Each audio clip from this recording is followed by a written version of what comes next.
motolovers and welcome back to a new video of Zephyr moto. നമ്മൾ ഇന്ന് പറയാൻ പോകുന്നത് ക്വിക്ഷിഫ്റ്റേഴ്സിനെ കുറിച്ചും ഓട്ടോബ്ലിപ്പേഴ്സിനെ കുറിച്ചുമാണ്.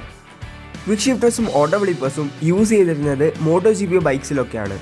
ആൻഡ് ഇത് ഉപയോഗിച്ചിരുന്നത് വാഹനത്തിലെ ഗിയർ ഷിഫ്റ്റ് ടൈം ഏറ്റവും കുറവ് ആക്കാൻ വേണ്ടിയായിരുന്നു.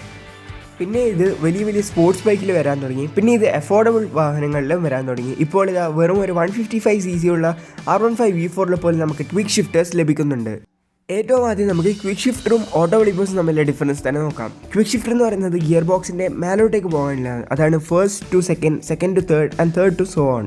പക്ഷേ ഓട്ടോബ്ലിപ്പേഴ്സ് എന്ന് പറയുന്നത് കൂടിയ ഗിയറിന് കുറഞ്ഞ ഗിയറിലേക്ക് വരാൻ വേണ്ടി ഉപയോഗിക്കുന്ന ഒരു എക്യുപ്മെൻ്റാണ്. അങ്ങനെ പറയുമ്പോൾ ഈ എക്യുപ്മെൻറ്റ്സ് ഉണ്ടെങ്കിൽ നമ്മൾ ഗിയർ ഷിഫ്റ്റിൻ്റെ ഒരു ചെറിയ ഭാഗമെങ്കിലും ഓട്ടോമാറ്റിക്കാണ്. സോ ബൈക്സിനെ കുറിച്ച് നല്ലോണം അറിയുന്ന ആൾക്കാരാണെങ്കിൽ നിങ്ങൾ അറിയുന്നുണ്ടാവും ക്ലച്ച്ലെസ് അപ്പ് ഷിഫ്റ്റ് എന്നൊരു കാര്യം. ക്ലച്ച്ലെസ് അപ്പ് ഷിഫ്റ്റ് എന്ന് പറയുമ്പോൾ നമ്മൾ വാഹനത്തിൻ്റെ ത്രോട്ടിൽ കട്ട് ചെയ്യുകയാണെങ്കിൽ കംപ്ലീറ്റ് ഡ്രൈവ് ട്രെയിൻ കുറച്ച് ഫ്രാക്ഷൻ ഓഫ് സെക്കൻഡ്സിലേക്കെങ്കിലും കംപ്ലീറ്റ്ലി അൺലോഡഡ് ആയിരിക്കും. സോ ഈ ടൈമിൽ തന്നെ നമ്മൾ ഗിയർ അപ്പ് ഷിഫ്റ്റ് ചെയ്യുകയാണെങ്കിൽ വാഹനത്തിൻ്റെ ഗിയർ ബോക്സിൽ ഒരു പ്രശ്നവും വരാതെ തന്നെ നമുക്ക് ഗിയർ അപ്പ് ഷിഫ്റ്റ് ചെയ്യാൻ സാധിക്കും. കുറച്ച് സ്കില്ലും പ്രാക്ടീസും ഉണ്ടെങ്കിൽ എല്ലാവർക്കും ഇത് പഠിച്ചെടുക്കാൻ സാധിക്കുന്നതാണ്. പക്ഷേ അതേസമയം ക്ലച്ച്ലെസ് ഡൗൺ ഷിഫ്റ്റ് ഒരിക്കലും റെക്കമെൻഡഡ് അല്ല. ക്ലച്ച്ലെസ് ഡൗൺ ഷിഫ്റ്റിന് ക്ലച്ച്ലെസ് അപ്പ് ഷിഫ്റ്റിനേക്കാളും വളരെയധികം പ്രിസിഷൻ ആവശ്യമാണ്. അതുമാത്രമല്ല വാഹനത്തിൻ്റെ ഗിയർ കുറയുമ്പോൾ എൻജിൻ RPM കൂടുന്നതുകൊണ്ട് തന്നെ ഗിയർ ബോക്സിൽ എൻജിനിലും ലോഡ് കൂടുകയാണ് ചെയ്യുക. അങ്ങനെ എൻജിന് വലിയ ഡാമേജ് വരാനുള്ള സാധ്യതയും ഉണ്ട്. ഇനി നമുക്ക് ക്വിക്ക് ഷിഫ്റ്റേഴ്സ് എങ്ങനെയാണ് വർക്ക് ചെയ്യുന്നതെന്ന് നോക്കാം. ക്ലച്ച്ലെസ് അപ്പ് ഷിഫ്റ്റിൻ്റെ ഒരു ഓട്ടോമേറ്റഡ് വേർഷനാണ് ക്വിക്ക് ഷിഫ്റ്റർ. വാഹനത്തിലെ ഗിയർ ലിവറിൻ്റെ അടുത്തൊരു പ്രഷർ സെൻസർ ഉണ്ടാവും. സോ നമ്മൾ ഗിയർ ലിവർ പ്രസ് ചെയ്യുമ്പോൾ ഇവിടെ പ്രഷർ കൂടുന്നു. ECUക്ക് ഇതൊരു ഗിയർ ഷിഫ്റ്റ് ആണെന്ന് സെൻസ് ചെയ്യാൻ സാധിക്കുന്നു. ECU അടുത്ത 1-2 പവർ സ്ട്രോക്കിൻ്റെ ഇഗ്നിഷൻ ക്ലോസ് ചെയ്യുന്നു. ഇഗ്നിഷൻ ക്ലോസ് ആയതുകൊണ്ട് തന്നെ പവർ സ്ട്രോക്ക് നടക്കുന്നില്ല. അതുകൊണ്ട് വാഹനത്തിൻ്റെ ഗിയർ ബോക്സിലൂടെ പോകുന്ന ടോർക്ക് ഫ്ലോ നിൽക്കുന്നു. അങ്ങനെ ഡ്രൈവ് ട്രെയിനിലെ എല്ലാ ഭാഗങ്ങളും ഗിയർ ബോക്സ് ആയാലും ക്ലച്ച് ആയാലും ഒക്കെ അൺലോഡഡ് ആവുന്നു. അങ്ങനെ ഒരു സ്മൂത്ത് അപ്പ് ഷിഫ്റ്റ് നടക്കുന്നു.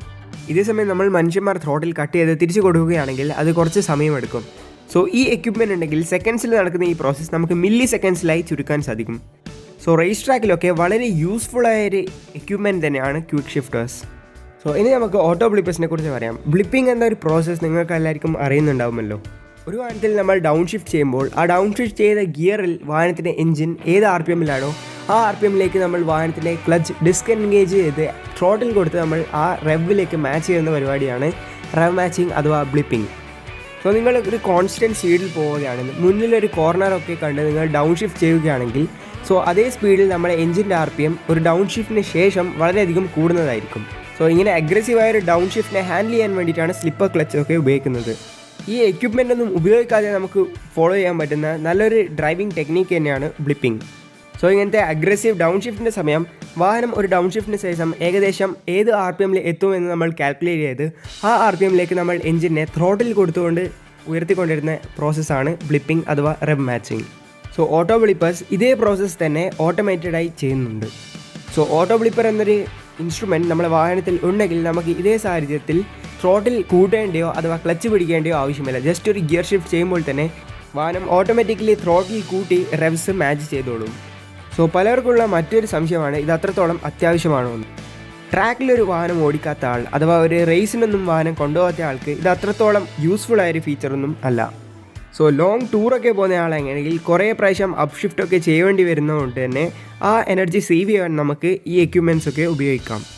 ഈ എക്യുപ്മെൻറ്റ്സിലെ വാഹനം നിരന്തരമായി ഉപയോഗിക്കുന്ന ആൾക്കാർ അവരുടെ റൈഡിങ് സ്കില്ലൊന്നും നഷ്ടപ്പെടാതെ ഒന്ന് സൂക്ഷിച്ചാൽ മതി. അപ്പോൾ ഇത്രയൊക്കെയുള്ളൂ നമ്മൾ ഇന്നത്തെ കൊച്ചു വീഡിയോ. ഇതേപോലെയുള്ള വീഡിയോസ് കാണാൻ ഈ ചാനൽ ഒന്ന് സബ്സ്ക്രൈബ് ചെയ്തേക്കണേ.